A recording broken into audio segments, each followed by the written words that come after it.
ఉండాలి ఈ ప్రాంతం?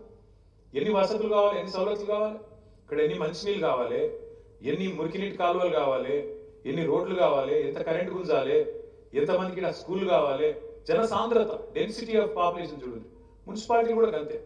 ఇప్పుడు మీరు ఇక్కడ మా తమ్ముడు, మా సోదరుడు బసవరాజ్ గౌడ్ గారు భూత్పూర్ మున్సిపల్ చైర్పర్సన్ గారు చాలా బాగా చేసింది. మీరు అందరూ కూడా చేసింటారు నాకు తెలిసింది. ప్రతి ఒక్కరు కూడా ప్రగతి నివేదిక తయారు చేయమంటే అప్పుడు చేసిరు. మీరు మున్సిపాలిటీలలో చేసిరు అందరూ.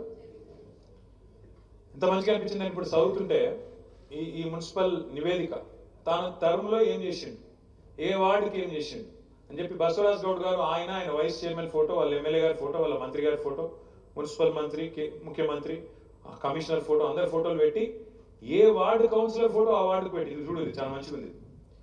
ఈ ఫలానా వార్డు ఫస్ట్ వార్డు కౌన్సిలర్ గీన, ఆయన పేరేంటి, పేరు బాలకోటి. ఆయన దగ్గర కట్టిన డబుల్ బెడ్రూమ్ ఇల్లు, ఆ వార్డులో ఫస్ట్ వార్డులో కట్టిన డబుల్ బెడ్రూమ్ ఇల్లు, కట్టిన సీసీ రోడ్లు, పట్టణ ప్రకృతి వనాలు, డ్రైనేజ్, చూడు ఎంత బాగా చేశారు. మొత్తం ఒక్కొక్క వార్డు కూర్చోండి బసరాజు గారు, ఒక్కొక్క వార్డు ఎట్లెట్లా చేసిందని చెప్పి భూత్పూర్ కొత్త మున్సిపాలిటీ దానిలో అన్ని వార్డులు మొత్తం 10 వార్డులు ఉంటే 10 వార్డులకు సంబంధించిన కౌన్సిలర్లు ఏ వార్డులో ఏం పని చేసినామని చెప్పి ఫోటోలతో సహా నాకు తెలిసి ఇంటింటికి మంచిరా. మీకు అన్ని అవార్డులు వచ్చినాయి, ఎందుకు రాదు కానీ కాదు, మంచిగా పని చేసిరా అవార్డులు వచ్చినాయి కాదు, మీకు ఇంటింటికి మంచిరా. ఇది ఎందుకు చెప్తున్నా అంటే ఎందుకంటే ఒక భూత్పూరే కాదు, ఇవాళ మీరు నేను చెప్తే కొన్ని మా ప్రజ్ఞాపూర్ అసలే మా చైర్మన్ సాబ్ అసలే కేసీఆర్ గారి కాన్స్టిట్యూన్సీ కాబట్టి భయపడాలి మనం. ఇది ప్రజ్ఞాపూర్ గజ్వేల్ది ప్రగతి నివేదిక అన్న రాజ్మోహన్ గారిది వారిది కూడా ప్రగతి నివేదిక. ఒక 5 ఏళ్ళ 2020 నుంచి 25 వరకు ఏం పనులు చేసినాం అనేది చాలా వివరంగా ఇక వాళ్ళదంటే గజ్వేల్ కాబట్టి నడిచింది అనుకో. కానీ కాకపోతే చూడు అంటే ఒక్కటి కాదు, ఇవాళ నేను చెప్తే పరిచయం అవుతారు. మన నిరంజన్ రెడ్డి గారు, మాజీ వ్యవసాయ శాఖ మంత్రి గారు నిరంజన్ రెడ్డి గారు, వారి వెంబడ మన జోగు రామన్న గారు, మన సత్యవతి గారు, అజయ్ గారు, మిత్రులు కోటిరెడ్డి గారు, ఇంకా మిగతా కొంతమంది మిత్రులతో అందరితో కలిపి రైతు ఆత్మహత్యలు పెరిగిపోతున్నాయి. మళ్ళా కాంగ్రెస్ ప్రభుత్వం వచ్చినాక ఇప్పటికి 420 రోజులనే 412 మంది రైతులు చచ్చిపోయినారు. ఎందుకైతే ఇట్లా తెలుసుకోవాలి, మనం తెలుసుకొని ప్రభుత్వాన్ని ఖచ్చితంగా ఒక నివేదిక ఇవ్వాలి, పార్టీకి ఒక నివేదిక ఇవ్వాలి, మీరు అన్ని జిల్లాలు తిరిగిరండి అని చెప్పి వారికి రిక్వెస్ట్ చేస్తే పెట్టుడే ఆదిలాబాద్కి వెళ్ళి మొదలుపెట్టారు. ఆదిలాబాద్కి వెళ్ళి నాకు మన పువ్వాడ అజయ్ కుమార్ గారు, మాజీ ట్రాన్స్పోర్ట్ మినిస్టరు ఖమ్మం, ఆయన ఫోన్ చేశాడు. రామన్న, నేను ఇన్ని రోజులు మా ఖమ్మం కార్పొరేషన్ చాలా గొప్పగా ఉంటుంది అనుకుంటుంటే, ఖమ్మం కార్పొరేషన్ బాగా చేసినా నేను ఒక ఫీలింగ్లో ఉంటే, కానీ ఇక్కడికి వచ్చి ఆదిలాబాద్ చూసిన అమ్మతో చెప్తున్నా మా జోగురామన్న నాకంటే బాగా చేసుకున్నాడే అని చెప్పి అజయ్ గారు ఫోన్ చేశాడు. అయితే అనుకోకుండా నేను జగదీశ్వర్ రెడ్డి గారు ఆ ఫోన్ వచ్చినప్పుడు ఒకటే దగ్గర ఉన్నాను.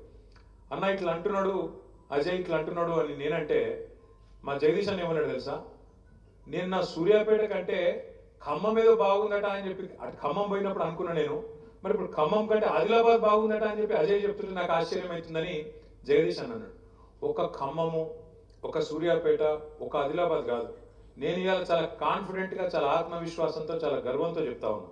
మన ప్రభుత్వం ఉన్నప్పుడు 10 ఏళ్లలో హైదరాబాద్తో సహా చిన్న మున్సిపాలిటీ అయిన భూత్పూర్ కావచ్చు, గజ్వేల్ ప్రజ్ఞాపూర్ కావచ్చు, జమ్మికుంట కావచ్చు, హుజురాబాద్ కాన్స్టిట్యున్సీలో హుజురాబాద్ కావచ్చు, బాన్స్వాడ కావచ్చు, వనపర్తి కావచ్చు, ఒకటి ఇది అదే కాదు, వికారాబాద్ కావచ్చు, ఇంకోటి కావచ్చు, రాష్ట్రంలో ఉన్న అవార్డు కూడా వచ్చింది. జనగామ మున్సిపాలిటీ కూడా భారతదేశంలో 3వ స్థానంతో అవార్డు వచ్చింది.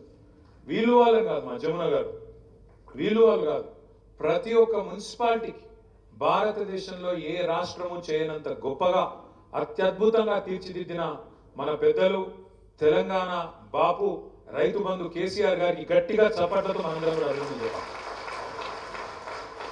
ఎందుకు జరిగింది అంటే ఏదో ఒక మనిషి ఇట్లా నోట్లకి వెళ్ళిన డైలాగులు కొడితే పనులు కావు. చాలా మందికి ఉంటాయి కళలు కనుడు ఈజీ, కానీ ఆ కళలను సాకారం చేయాలంటే దానికి చాలా కథ కావాలి, దానికి పెద్ద వ్యవస్థ కావాలి, పైసలు ఇవ్వాలి, విధులు నిర్వచించాలి, నిధులు ఇవ్వాలి, ఒక విజన్ ఉండాలి, దానికి తగ్గ విధంగా పని జరగాలి, పని చేసేందుకు మీరు ఉండాలి. లేకపోతే ముఖ్యమంత్రి కళలు కనుక తెల్లారి వరకు రోడ్లు పడాయి, ముఖ్యమంత్రి కళలు కనుక తెల్లారి వరకు మోరీలు కావు, ముఖ్యమంత్రి గారు డైలాగ్ కొట్టగానే నోట్లకెళ్ళి జీవో రాదు, వెనకకెళ్ళి నిధులు రావు. ఇది కావాలంటే ప్రణాళికబద్ధమైన ఆలోచన విధానం ఉండాలి. కేసీఆర్ గారు మాకు నేర్పింది ఏంటంటే మా అందరికీ మీ అందరికీ మనందరికీ నేర్పింది ఏంటంటే plan your ward, plan your town, plan your village, plan your district, plan your mandal, plan your constituency. అంటే ప్రణాళిక. మీ పట్టణానికి ఏముండాలి? మీ పట్టణంలో పార్క్ ఉందా?